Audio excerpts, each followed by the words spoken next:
Selamat siang Bapak Ibu di mana saja Anda berada. Kita berjumpa kembali di seminar online yang diselenggarakan oleh Indonesia Belajar. Untuk Anda yang sedang menjalankan ibadah puasa, selamat menjalankan ibadah puasa. Semoga puasanya lancar sampai Hari Raya Idul Fitri nanti. Tinggal 2 minggu lagi ya. Indonesia Belajar adalah sebuah media untuk belajar yang berisi motivasi, inspirasi, dan pastinya pengetahuan dari para narasumber terbaik Indonesia. Hadir dalam platform mobile aplikasi yang bisa di-download di Google Play Store dan Apple App Store. Nah, di setiap Rabu jam 1 siang, ada tamu kita yang istimewa yang akan mengajarkan kita bagaimana kita mengatur keuangan kita. Ya, beliau adalah Bapak Ideki Wira, CHT MNLP, yang sudah hadir di tengah-tengah kita. Kita sapa dulu. Selamat siang, Pak Ideki. Selamat siang juga. Iya. Bagaimana kabarnya hari ini, Pak Ideki? Ya, kabar puasa. Kabar puasa. Oke. Tetap semangat ya. Semangat ya, tetap semangat ya. Baik, Pak Ideki ini bagi Anda yang belum mengenal beliau, pasti Bapak Ibu yang di sini sudah mengenal ya. Mungkin ini karena di recording nanti di-share di YouTube, saya akan kenalkan dulu juga. Pak Ideki ini adalah seorang CEO dari 3 perusahaan. Beliau juga adalah financial planner, ahli juga dalam NLP ya, Pak ya. Ya. Oke, Pak Ideki, kita akan lanjutkan tema minggu lalu yaitu Cash is the King, Cash Flow is the Queen. Dan kali ini kita tambahkan part 2 ya, karena melanjutkan yang kemarin part 1, sekarang part 2. Nah, sebelum Pak Hideki mulai, saya akan menyampaikan pesan untuk Anda, Bapak Ibu. Bagi Anda yang ingin bertanya, Anda bisa langsung tulis chat di room ini, dan nanti saat sesi tanya-jawab akan saya bacakan. Dan mungkin kalau Anda yang ingin langsung menyampaikan pertanyaan Anda ke Pak Hideki, bisa unmute mic-nya. Oke, Pak Hideki, kita akan mulai. Cash is the King, Cash Flow is the King, Cash Flow is the Queen, part 2. Kalau ngomong Queen agak-agak belibet karena pasti bayangannya cantik gitu ya, Pak. Oh, bukan karena uangnya dipegang sama istri, Pak. Pengennya ngomong gitu, Pak Ideki. Oke, yang minggu lalu kita udah sampaikan bahwa mengatur keuangan itu sangat penting ya, apalagi menghadapi krisis ya. Indonesia mengalami krisis waktu itu 98, 2008 ya, Pak Ideki ya. Iya. Itu berbeda, apalagi sekarang ini ya, dampak ekonominya luar biasa. Iya. Oke, silakan Pak Ideki. Jadi sebelumnya terima kasih atas undangan kali ini lagi. Saya minta maaf karena kemarin baru konfirmasi ya, kita semua juga karena work from home, semua masih punya kesibukan masing-masing sehingga agak telat diumumkan semuanya. So kita hari ini kita akan kembali lagi karena ada permintaan beberapa teman. Pak, kemarin minggu lalu cuma 45 menit. Agak singkat, sebenarnya juga banyak hal-hal yang harusnya saya sampaikan, tapi karena keterbatasan waktu sehingga jadi terpotong. Nah, sebelum saya lanjutkan dengan bagian kedua, saya coba akan rangkum beberapa poin apa yang sudah saya sampaikan di minggu lalu. Bahwa di masa pandemi seperti ini, masa krisis, cash dan arus kas memegang peran yang sangat penting. Ya. Jadi untuk kelangsungan hidup kita, ataupun justru dalam masa pandemi ini, bagi orang-orang yang sudah siap dengan keuangan dia, justru malah jadi satu peluang yang sangat bagus sekali dalam hal peningkatan aset. Nah, yang kedua, seperti yang saya sampaikan minggu lalu, bahwa dihimbau untuk membuat suatu laporan keuangan pribadi, di mana sudah ada perencanaan mengenai penerimaan, mengenai pengeluaran yang akan datang, seperti apa, sehingga secara keseluruhan kita punya satu helikopter view, bahwa bulan ke depan, 3 bulan ke depan, dalam tahun ini, kira-kira income saya akan seperti apa, target saya, dengan kondisi yang seperti ini yang kita sudah sesuaikan, kemudian pengeluaran mana saja yang harus saya seleksi, mana yang saya memang secara fixed expenses-nya yang harus saya keluarkan, mana yang barangkali saya hold ataupun saya tahan terlebih dahulu. Kemudian juga saya kemarin minggu lalu juga sudah sampaikan bahwa alangkah baiknya kita ada pisahkan pos-pos pengeluaran kita, di mana ada pos-pos yang bersifat untuk darurat, kita punya pos tersendiri, ada pos yang namanya monthly expensive-nya tersendiri, kemudian ada satu pos yang namanya untuk investasi, darurat, ataupun bahkan untuk usaha bisnis, dan untuk proteksi. Kemudian keempat adalah usahakan memungkinkan bahwa kalau bisa income itu tidak hanya dari satu jalur, tapi dari beberapa jalur kalau secara waktunya memungkinkan. Yang namanya karyawan misalnya, karyawan tentu dibatasi sama waktu kantor ya, dari jam 8 sampai jam 5. Tapi barangkali malamnya bisa jalankan suatu usaha ataupun Sabtu Minggu bisa jalankan sesuatu usaha yang di luar daripada jam itu. Yang penting tidak melanggar aturan-aturan daripada perusahaan yang bersangkutan bekerja. Nah, kemudian yang terakhir daripada kesimpulan kemarin kita adalah don't put eggs in one basket. Jadi apapun yang kita punya, aset, alokasi investasi dan lain sebagainya, jangan semua ditempatkan dalam satu jalur keranjang yang sama. Sehingga kita bisa minimasi satu resiko. Jika seandainya kita semua taruh dalam satu keranjang, jika keranjang ini mengalami suatu krisis, maka habis kita. Tapi kalau misalnya dana yang kita punya dalam arti aset ataupun investasi di tempat ini ada, tempat B ada, tempat C ada, sehingga jika terjadi sesuatu krisis yang berdampak pada usaha yang A, B, C, kita masih punya D, E, F, dan yang lain-lain. Begitu kira-kira. Nah, Pak Dewa dan teman-teman semuanya, sebelum kita bahas-bahas jenis-jenis investasi, tentukan dulu ada beberapa hal yang kemarin ada pertanyaan dari teman-teman juga. Bagaimana sih aset alokasi saya? Sekarang kan kondisi yang sekarang di luar normal nih. Nah, tentunya ini semua tergantung pada beberapa faktor. Pertama adalah laporan keuangan pribadi yang selama kita punya sekarang ini, bagaimana? Berapa banyak dana yang saya punya sekarang, yang nganggur? Apakah saya sama sekali nggak punya dana darurat? Apakah sama sekali saya nggak punya dana nganggur? Ataupun saya punya yang nggak terpakai dan nggak terpakai untuk berapa lama? Dan kedua adalah dari segi karakter pribadi dalam hal investasi, ya. Dalam arti saya ini cenderung lebih agresif dalam hal berinvestasi, atau saya itu moderat, ataupun saya yang bersifat konservatif, gitu. Jadi kalau seseorang tanya saya, Pak, baiknya bagaimana alokasi aset saya tidak bisa menjawab secara detail karena sebelum saya tahu kondisi keuangan Anda seperti apa, karakter investasi Anda seperti apa. Walaupun saya tahu usia Anda, tapi usia orang kan berbeda-beda dalam karakter. Misalnya katakanlah usia seseorang 30 tahun, tapi dia mungkin konservatif. Tapi ada orang yang usianya sudah 40 tahun, tapi dia agresif. Nah, masing-masing berbeda-beda dalam hal alokasi. Nah, kemudian di sisi lain yang harus kita perhatikan adalah ibaratnya kita itu dalam satu rumah, untuk memproteksi rumah kita itu daripada perluasan dan sebagainya, kita harus cek dulu nih tingkat kebocoran kita seperti apa. Kebocoran dalam hal ekspensif, yang akan kemungkinan terjadi. Ataupun kita duduk dalam sebuah kapal yang sedang berlayar, tentu ada hal tertentu yang bisa membuat kapal kita tenggelam atau tidak, tergantung sejauh mana kita mempersiapkan diri dalam hal memproteksi kebocoran-kebocoran yang ada. Nah, kebocoran-kebocoran yang ada itu yang kemungkinan itu seperti apa? Misalnya ada pengeluaran-pengeluaran yang tidak terduga. Apa itu tidak terduga? Salah satunya adalah sakit, masuk rumah sakit, ya, yang kita sama sekali tidak terduga. Nah, tentu hal-hal seperti ini yang seperti minggu lalu saya sampaikan, kita perlu yang namanya proteksi. Ya, sekali lagi bagi saya bukan agen asuransi, tapi bagi saya proteksi asuransi itu penting banget. Ya, sesuai kita membeli suatu polis asuransi sesuai dengan kemampuan dan kebutuhan kita. Kalau memang misalnya kita masih pas-pasan, ya minimal kita harus ikut BPJS. Nah, BPJS ini setidaknya untuk menekan tingkat kebocoran yang ada. Tapi kalau misalnya kita bisa dapat lebih daripada itu, kita bisa beli asuransi jiwa, kita bisa beli lagi namanya asuransi kesehatan. Cari teman-teman Anda yang sudah bergerak di bidang asuransi dan mereka expert di bidang itu. Silakan hubungi mereka.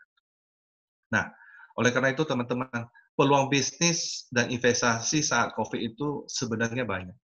Dalam kondisi apapun bagi saya, selalu ada peluang dan selalu ada krisis. Ya, di dalam krisis itu selalu ada peluang. Tergantung bagaimana cara kita itu bisa jeli, kita bisa mencari peluang itu. Tetapi kalau namanya kita itu tidak ada aksi, kita tidak ada action untuk melihat itu, ya kita hanya di rumah, mumpung nih cuma di rumah doang, kita work from home, ya setelah selesai kita nggak dipantau sama atasan, nggak dipantau sama bos, ya udah kita santai aja di rumah misalnya, kita nonton TV kayak atau apa kayak, ya udah kita nggak bisa ciptakan peluang-peluang lain. Padahal justru di rumah lah kita punya banyak waktu untuk mencari peluang-peluang yang ada. Kita sudah pernah hadapi namanya krisis tahun 98, tahun 2008. Apakah semua orang jatuh miskin? Enggak juga. Tapi justru ada sebagian orang yang dia bisa melihat jeli, kesempatan, peluang ada, malahan asetnya tambah banyak. Gitu. Ya, so itu kembali kepada masing-masing. Nah, hari ini saya akan coba memberikan beberapa contoh-contoh sampel di mana hanya dalam waktu singkat 2-3 bulan ini, baik yang saya tahu daripada internet ya, ataupun dari tahu teman-teman sekeliling saya, ini malahan peluang bisnis mereka, aset bisnis mereka semakin besar gitu, ya. Nah, kenapa itu demikian? Karena mereka sudah beradaptasi dengan lingkungan. Mereka sudah beradaptasi dengan kondisi yang terjadi sekarang ini. Yang namanya COVID, efek dampak ekonominya itu pasti terjadi. Itu sudah realita. Yang kita bisa lakukan adalah apa? Kita adaptasi terhadap kondisi yang ada. Ya, kita nggak bisa merubahnya, tapi kita sendiri bisa mengontrol dan beradaptasi. Itu mindset yang harus kita ada. Gitu. Nah, dalam hal aset alokasi tentunya bagi yang punya dana lebih, bagi yang punya dana nganggur, ya saya di sini ada bisa beberapa hal yang saya bisa rekomendasi. Ya, tentu kesempatan ini kita lihat ada kondisi sebagian orang yang dia lagi butuh dana tunai, dia butuh jual sesuatu. Dia butuh jual asetnya barangkali. Dia butuh penjualan untuk bisa menghasilkan arus kasnya lancar.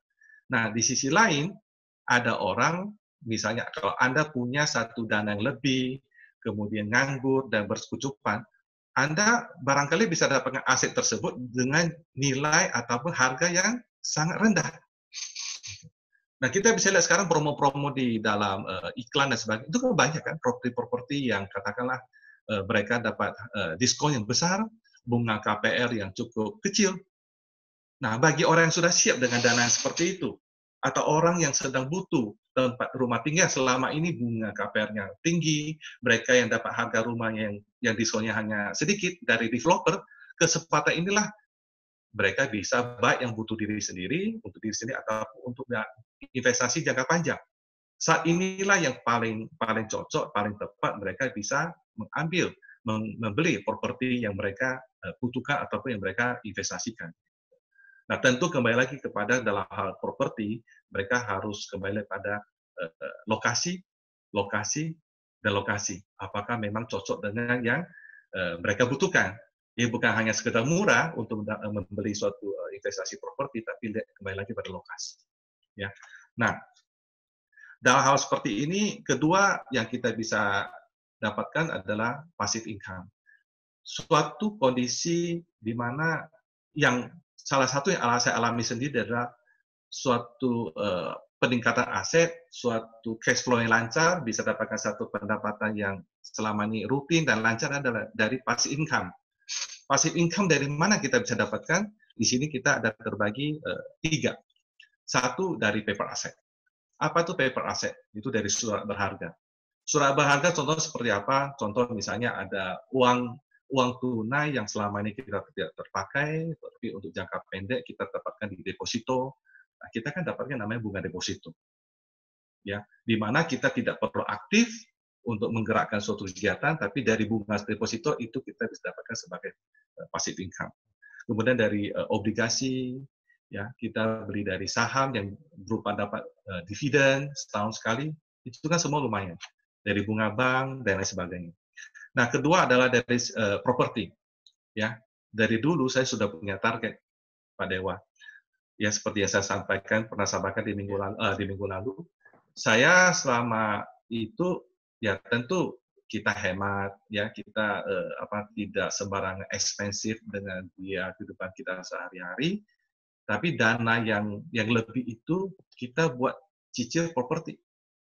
Ya, cicil properti di mana dari properti itu kita bisa jual beli, yang tadi saya sampaikan itu sebagai satu aktif jual beli, ataupun kita bisa jadikan untuk sebagai sewa.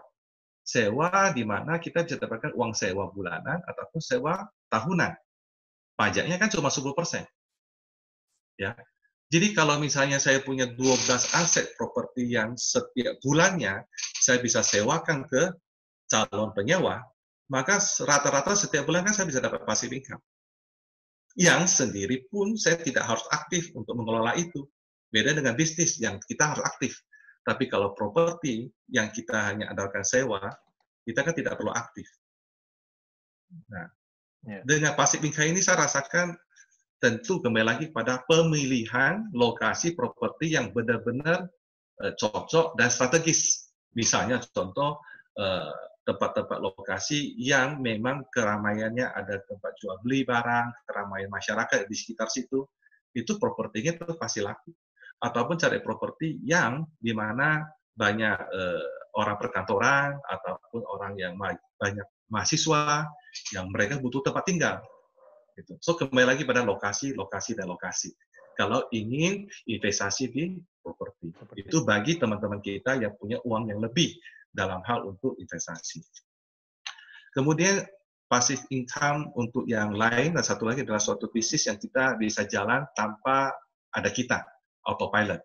Ya, contohnya seperti kita bisa beli bisnis franchise, yang kita bisa hanya investasi, ada sistem yang sudah tersedia, ada manajemennya, tinggal kita investasi, tempat, kemudian dari segi operasionalnya sudah ada yang jalani, kita tidak harus ada di situ secara fisik. Nah, dari situ bulanannya kita juga bisa dapat satu passive income. Nah, oleh karena itu, apapun juga yang kita sudah investasikan, usahakan jangan taruh dalam satu keranjang. Ya, jadi setiap bulannya kita bisa analisa. Dari sini kita bisa dapat berapa. Dari properti kita bisa dapat berapa. Dari surat berharga kita bisa dapat berapa. Dari franchise ini kita bisa dapat berapa. Apakah semua punya risiko? Tentu ada. Setiap investasi selalu ada risiko. Ya, high risk, high gain. Itu udah normal. Gitu. Tapi harus punya satu risiko yang terukur. Maka kembali lagi kepada keuangan yang kita miliki sendiri. Kalau misalnya saya sekarang investasi seperti ini, kira-kira risikonya apa? Kalau misalnya saya punya 10 jenis usaha, kalau ada 3 usaha yang terdampak karena COVID pandemi ini, maka 7 usaha saya masih bisa jalan. Nah, coba bayangkan seandainya kita cuma punya 2 usaha misalnya, 2 income. 2 income dan dua-duanya katakanlah terkena dengan COVID. Nah, efeknya juga signifikan terhadap adanya pandemi seperti ini. Nah, selain passive income, kemudian kita juga bisa yang namanya aset alokasi untuk capital gain. Sekarang, teman-teman yang lain, teman-teman saya yang lain, yang mereka butuh arus kas banget, mereka jual aset-aset mereka dengan sangat yang murah. Tanah, ruko, rumah. Kalau misalnya rumah, ruko itu kan harus bayar maintenance bulanan. Nah, itu bagi mereka yang cash flow-nya tidak lancar, mau nggak mau, mereka harus jual. Nah, berarti kan ada penjual, berarti kan ada pembeli. Pembeli ini yang sudah siap dengan keuangan dia, maka dia siap-siap untuk mencaplok dengan harga yang murah. Begitu pula dengan yang lain. Nah, sama juga misalnya sekarang untuk teman-teman, jenis-jenis investasi yang lain yang bisa coba kita geluti untuk saat-saat seperti sekarang pandemi ini, tentu pertimbangan adalah dari tingkat resiko. Nah, resiko apa yang harus kita pertimbangkan? Saat ini kan serba tidak pasti. Kita tidak tahu bahwa pandemi ini akan selesai kapan, maka kita antisipasi. Maka ada beberapa dari pengamat yang merekomendasikan, ya, contohnya seperti deposito. Tentu deposito itu suatu dapat income-nya itu dari segi bunga tidak besar, lebih tabungan lebih kecil lagi, barangkali cuma 1-2% kalau tabungan bank. Kalau deposito katakanlah masih bisa dapat 5%, dikurangi dengan pajak ya net lah 4% doang. Tapi dibandingkan dengan saham yang sebelumnya dia beli sudah minus sekian persen, deposito masih mendingan. Tapi tetap alokasi. Okay. Kedua, yang cukup lagi populer sekarang adalah obligasi pemerintah. Ya, bukan swasta. Ya, obligasi yang dari government bond. Ya, banyak sekali government bond yang sekarang itu lumayan laku. Ya, kita jangan untuk beli obligasi ini kita lihatnya dari dua. Satu dari segi capital gain sama dia punya kupon. Jadi kupon itu setiap 6 bulan kita akan terima bunganya itu sendiri. Ya, lumayan tinggi, lebih tinggi daripada deposito. Selain itu kalau harganya bond itu naik, kita kalau mau jual juga dapat lagi. Ya, jadi sekarang yang lagi populer itu memang lagi adalah bond. Oke. Kemudian bisa yang lain adalah stock trading untuk mata uang. Nah, yang namanya stock trading itu dalam hal kondisi yang volatile. Contohnya dolar. Dolar sekarang itu US dollar kan sekarang lagi agak turun ya. Dalam arti rupiah sekarang sudah agak menguat. Hari ini saja sudah di bawah 15.000. Bayangkan teman-teman, sebelumnya kalau Anda punya koleksi dolar, ya setiap bulan Anda beli rutin di angka 13.000, 14.000, bulan lalu waktu 16.700 atau 16.500 Anda jual, bukankah Anda sudah dapat gain itu? Dan sekarang kalau misalnya nanti rupiah menguat, kemudian dia kembali lagi ke 14.000, Anda mulai lagi koleksi. Diverifikasi mata uang, di mana Anda tidak hanya melulu simpan rupiah, dolarnya nanti mau ke 20.000 atau mau kembali ke 12.000, Anda biasa-biasa saja, Anda tenang-tenang saja. Karena Anda sudah punya dua mata uang yang sudah bisa memproteksi nilai uang tunai Anda. Gitu. Jadi, kecuali beda dengan orang yang punya bisnis. Orang punya bisnis itu mereka itu impor, yang harus bayar dengan dolar, mereka biasa lakukan strategi hedging. Jadi mereka sudah proteksi dulu dengan pembelian dengan deal dengan bank, bahwa saya deal dengan harga dolar sekian, maka pada waktu pembayaran, mereka sudah bisa terhitung bahwa pada waktu saat bayar kursnya berapa. Kira-kira seperti itu Pak Dewa. Ya. Nah, kemudian properti sudah. Nah, kayak salah satu yang lain adalah LM. Ya. LM sekarang kan agak tinggi ya Pak ya harganya. Sudah waktu itu sudah peak-nya itu adalah 900-an, tapi sekarang sudah turun ke 800-an. Tapi apakah akan turun? Ya, yang tahu siapa? Yang tahu adalah penjual LM yang punya LM itu sama Presiden Trump. Bagaimana dikelola Trump-nya itu bukan dari segi apanya, cuma Twitter aja, harga saham bisa naik turun, harga LM bisa naik turun, harga minyak seperti apa, cuma pakai Twitter aja satu kalimat. Jadi nasib kita juga sangat tergantung sama Presiden Amerika, gitu ya, kira-kira seperti itu. Nah, LM, nah apakah saat ini sekarang beli? Saya tidak merekomendasikan, tetapi itu adalah salah satu instrumen investasi di mana saat dia nanti turun, kita bisa beli secara cicil bulanan. Baik saham ataupun baik LM bisa kita cicil secara terseleksi saham-saham tertentu untuk dikoleksi. Kalau saham, contohnya, saham sekarang kan banyak diskon, Pak. Ya. Saham-saham yang bagus sekarang itu rata-rata sudah diskon 30%. Kalau Anda punya dana yang lebih untuk investasi di saham, pilihlah saham-saham tertentu yang liquid, yang memang secara laporan keuangannya itu bagus dan sebagainya. Udah beli aja secara cicil, ya taruh aja di dalam saham bursa itu 3 tahun sampai 5 tahun, udah jangan dilihat lagi. Minimal kalau sudah kondisi kembali ke normal, minimal Anda sudah gain 30%. Minimal, ya. Dengan catatan uang itu nganggur, tidak terpakai, gitu ya. Jadi di satu sisi saya ulangi, kita pertama sebelum kita mulai investasi, proteksi dulu tingkat kebocoran kemungkinan yang ada, baik kapal seperti kapal ataupun dalam rumah. Jadi kebocoran seperti apa akan kemungkinan terjadi? Salah satu yang sering commonly terjadi adalah sakit, masuk rumah sakit. Biaya rumah sakit itu mahal sekali. Nah, itu proteksi dengan apa? Asuransi. Kedua, kita tentukan arus kas kita seperti apa. Arus kas kita mana dana nganggur, mana dana darurat, mana dana kita bisa pakai buat investasi. Nah, dari situ kita baru lihat pilihan-pilihan jenis investasi apa yang paling cocok dengan kita. Nah, itu ada beberapa bagi teman-teman yang uangnya punya lebih, kita bisa dipakai untuk itu. Nah, kemudian untuk teman-teman kita yang katakanlah menengah, ya menengah ataupun yang bahkan sekarang lagi minus, ada yang begitu, ya, di mana selama ini dia sama sekali nggak punya saving, kemudian nggak punya tabungan, tapi gara-gara pandemi ini mungkin barangkali dia dirumahkan ataupun dia kena PHK, efek daripada itu, bagaimana? Kan tetap butuh makan. Saya sekali lagi katakan, selama Anda punya usaha, ya doa, selalu ada jalan buat Anda. Anda hanya tinggal jeli saja. Setiap kondisi selalu ada orang butuh, ada penjual dan ada yang mediator. Anda mau di posisi yang mana? Kalau penjual, misalnya Anda lagi butuh cash flow, ya mau nggak mau Anda harus jual aset dan sebagainya supaya cash flow Anda lancar. Nah, kalau pembeli, Ya. Pembeli kadang-kadang mau cari sesuatu kan dia butuh penjual. Siapa yang mau menjual dengan barang yang dia butuh? Ada orang yang nggak ketemu. Oke? Nah, satu lagi, kalau misalnya untuk mempertemukan antara pembeli dengan penjual, Anda bisa jadi apa? Jadi bisa jadi makelar, agent, reseller, ataupun istilah sekarang itu dropshipper. Dia nggak punya modal, tapi dia punya koneksi. Contohnya tadi, misalnya istri Bapak, istri Pak Dewa. Daripada di rumah misalnya nggak ada kerjaan, ya kan? Dia punya grup WhatsApp tersendiri, dia punya media sosial sendiri, dia punya IG tersendiri, punya komunitas tersendiri teman-teman dia. Yang selama ini dia butuh misalnya cari makanan tertentu atau cari aksesoris tertentu dan sebagainya. Dan dia kadang-kadang tidak tahu mau beli di mana. Nah, kebetulan juga ada grup WhatsApp yang lain dari dari istri Bapak yang dia tahu nih, oh ternyata ada barang seperti ini. Ya dipertemukanlah antara pembeli dengan penjual. Kan terjadi transaksi juga. Kalau sudah terjadi transaksi, apa yang dapat?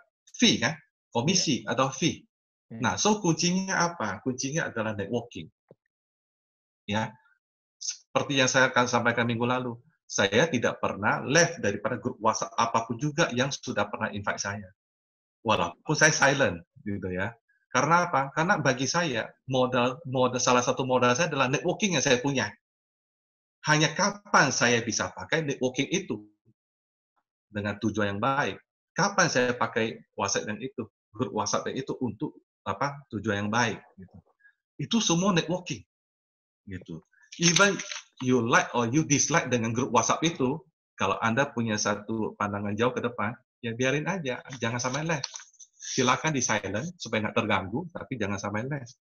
Nah, untuk teman-teman yang misalnya level menengah ataupun minus, apa yang bisa dijalankan untuk saat ini? Misalnya contoh masker misalnya. Masker sebelumnya itu masker masker yang N95K, KN95K yang memang dibutuhkan saat COVID, waktu itu lagi panik. Sekarang kan sudah ditukar misalnya dengan masker kain. Dan masker kain sekarang itu macam-macam bentuknya. Dan sangat fashion kan? Biasanya orang cuma pakai masker kain yang bentuknya biasa, tapi sekarang ada masker batik, ada masker Hello Kitty, macam-macam kan kita butuh kreatif kita masing-masing. Ya, sama-sama masker, tapi bagaimana kita membuat suatu produk masker yang agak sedikit beda dengan yang lain. Harga lebih mahal nggak masalah. Orang kadang-kadang butuhnya fashion juga. Walaupun dia ditutup, tapi dia butuh kecantikan juga, terutama buat wanita gitu kan ya. Kalau bapak-bapak ya yang penting standar lah. Yeah. Begitu. Ya, hand sanitizer ya. Yang waktu itu tidak sempat pabrik industri untuk sampai produksi, banyak juga kok rumah-rumah tangga yang mereka bikin sanitizer dan sebagainya, sabun dan sebagainya. Dan kemarin saya baru dapat satu iklan yang sangat menarik perhatian saya. Apa tahu Bapak? Jasa pemakaman pasien COVID yang meninggal. Oh. Wah, luar biasa kan? Luar biasa. Ya, karena sekarang ini kan banyak yang mereka tidak mau untuk pemakaman kepada handle-nya seperti itu. Nah, mereka buatkan jasa seperti itu. Tentu dengan SOP yang sesuai standar. Bagaimana tata cara SOP untuk pemakaman pasien COVID yang sudah meninggal, gitu kan. Itu minimal 42 juta saya lihat harganya. Oh. So, I mean, kondisi apapun juga, kalau kita bisa jeli melihat peluang, selalu ada. Tergantung kita kepikiran atau enggak. Dari mana kita kepikiran atau enggak. Ada waktu, seringlah searching Google. Dari Google itu, dari teman-teman IG, Google, dan sebagainya, kita akan dapat dua hal. Hal pertama adalah informasi. Hal kedua apa? Inspirasi. Oh, ini loh yang dibutuhkan orang. Ini loh yang yang pembeli sedang butuh. Dan kita dapatkan peluangnya seperti apa. Nah, selain itu apalagi? Yang namanya makanan rumahan tuh pasti butuh. Ibu-ibu rumah tangga yang di rumah misalnya setelah selesai urusan dapur, kalau nggak ada kerjaan misalnya, kan bisa tawarin masakan-masakan yang selama ini jadi expertnya dia, seorang ibu rumah tangga, untuk tawarin ke kampungnya, klaster dia, ya ataupun teman-teman lain, kan tinggal delivery doang. Yang namanya Gojek, Goseng kan masih belum tutup. Kan tinggal diantar dengan jasa mereka. Oleh karena itu, ada apalagi catering harian, ataupun bahkan ada teman-teman yang selama ini mereka buka restoran karena ditutup. Karena COVID nggak boleh buka, hanya sistem delivery. Mereka tawarin apa? tawarin kepada teman-teman yang ingin donasi makan untuk paket buka puasa, dan mereka juga sampai menyediakan namanya paket membagikan paket nasi bungkus itu. Nah, teman-teman yang bisa mereka misalnya mau sumbangan 50 paket, tapi mereka sendiri tidak mau membagikan. Mereka jasa rumah makan itu, teman saya, dia juga termasuk masak, termasuk membagikan. Nanti dikirim foto-foto bukti, oh ini sudah dibagikan atas nama siapa. So, itu kan ide juga. Gitu ya. Kemudian ada juga misalnya ada bisnis MLM, multi level marketing yang tawarin kesehatan.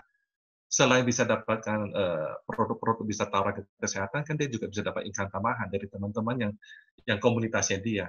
Juga bisa sebagai agent asuransi yang saat ini memang juga dibutuhkan untuk biaya-biaya rumah sakit dan sebagainya. Dan apabila terakhir Anda punya skill pribadi, misalnya soal pendidikan, sekarang banyak anak-anak kita yang tidak sekolah, ya mau nggak mau, misalnya mereka kan tetap butuh skill untuk ilmu mereka. Anda bisa buka online kursus Zoom ataupun apa untuk ngaji.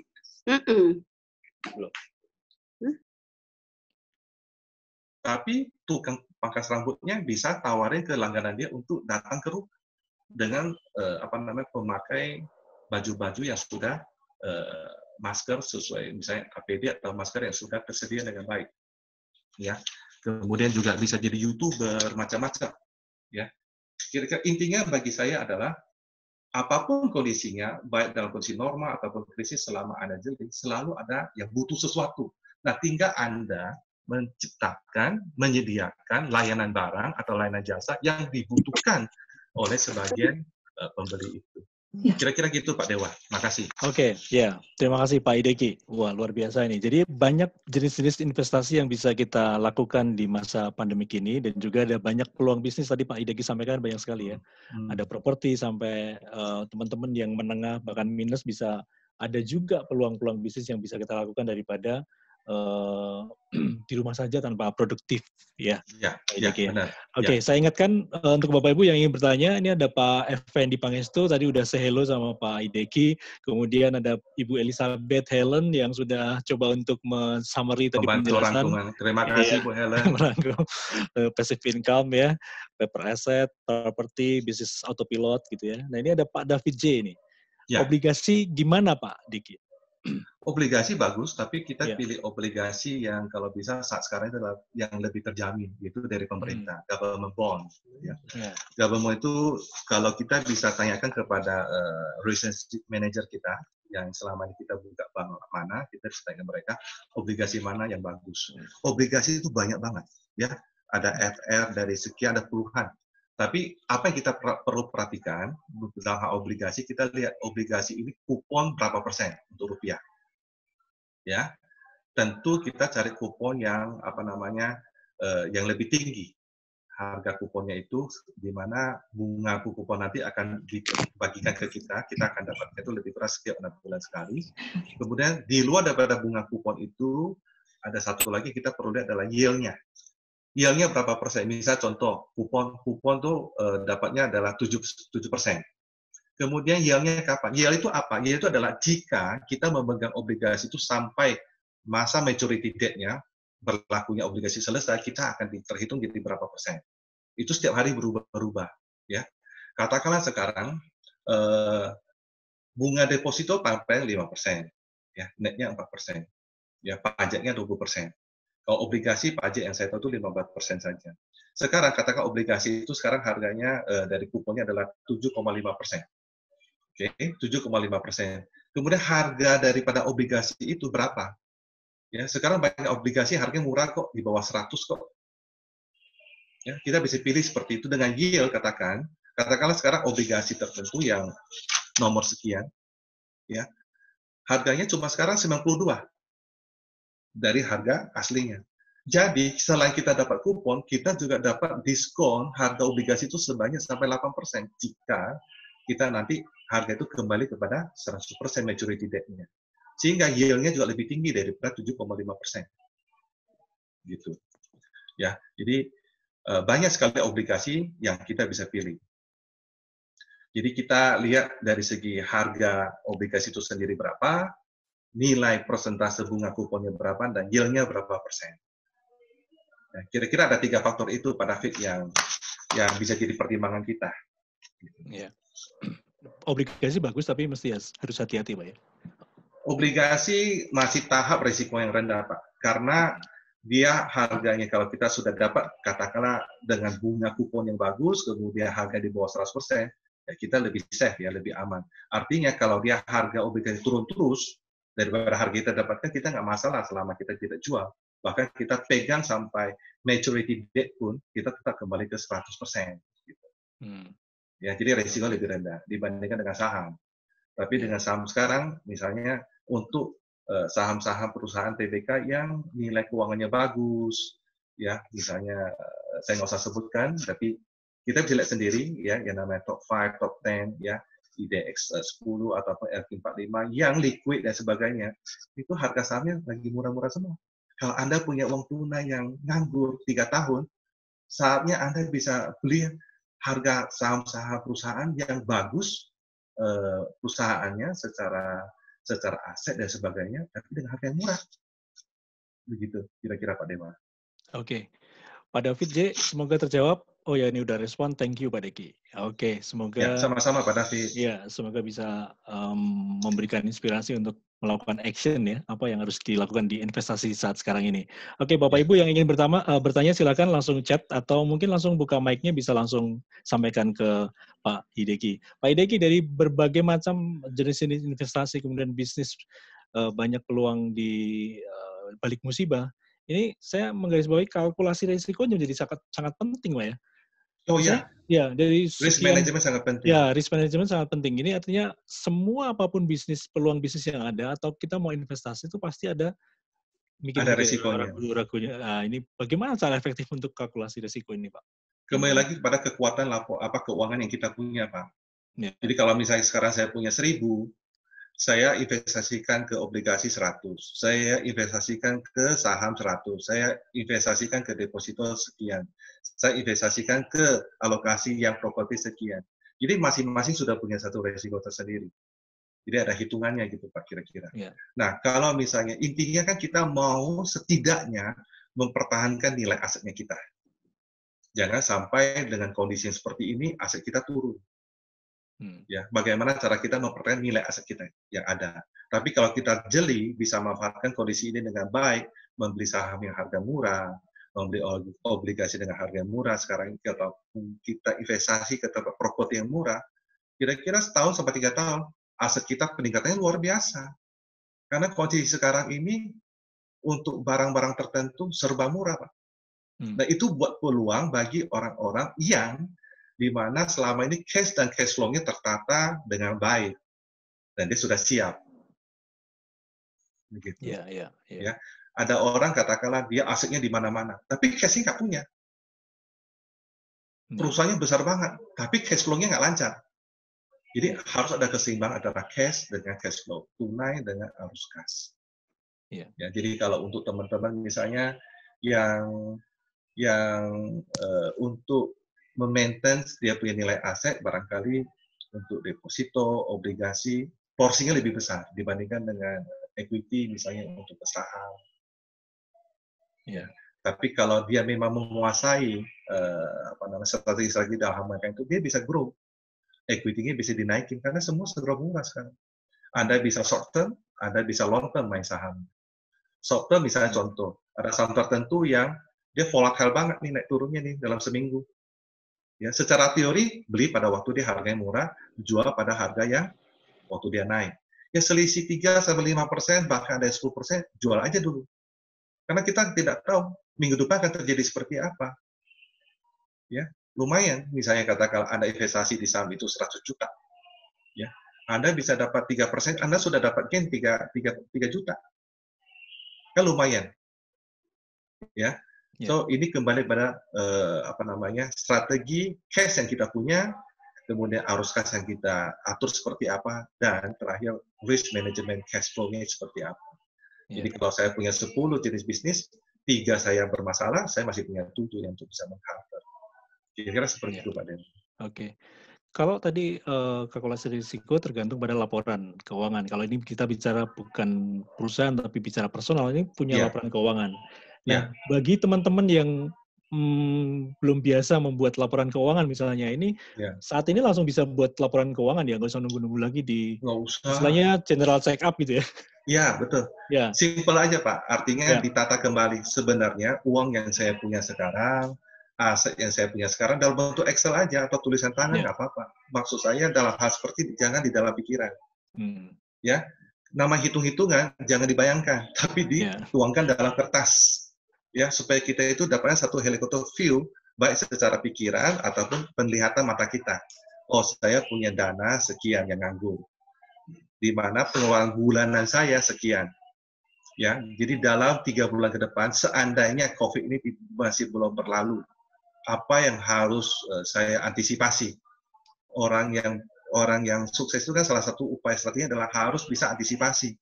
ya, Kemarin saya ada hadir dalam webinarnya Pak Sadiq Basri, seorang pengamat ekonomi senior, ya. mantan Menteri Keuangan.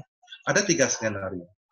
Seandainya yang kita harapkan bersama bahwa COVID ini bisa berakhir di akhir Juni ini, maka kira-kira Desember ini kita sudah bisa recovery.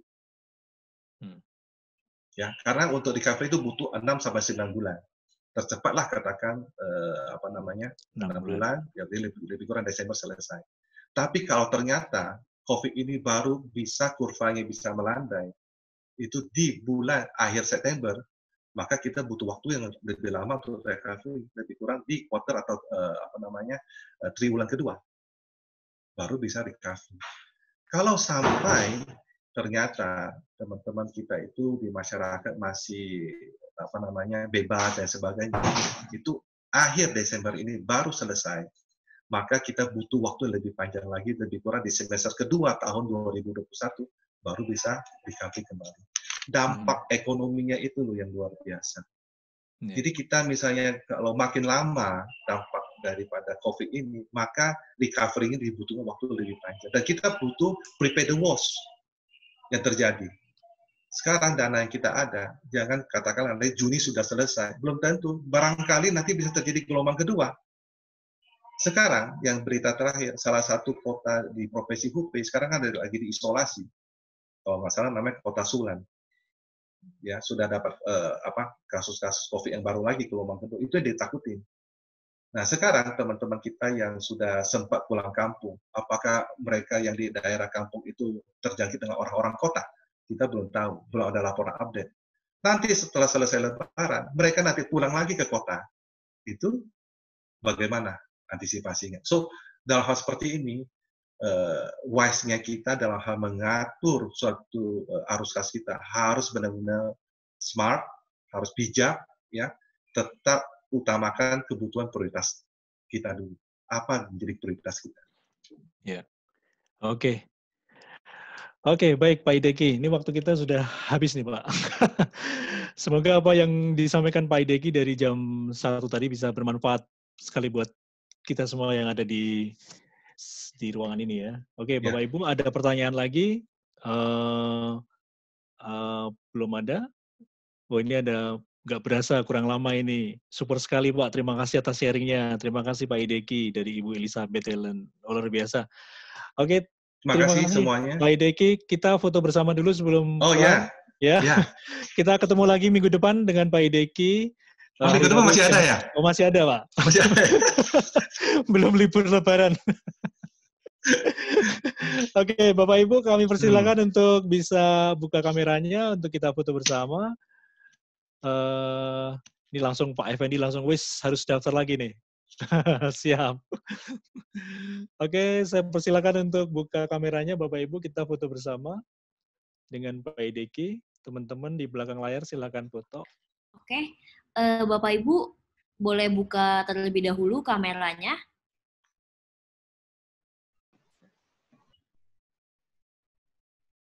Oke, saya akan mulai hitung untuk kita senyum ya Bapak Ibu ya, untuk saya foto.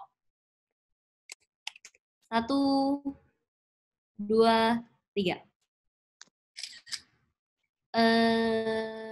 Boleh satu kali lagi Bapak Ibu karena ini kita 2 page. Senyumnya ya Bapak Ibu. 1, 2, 3.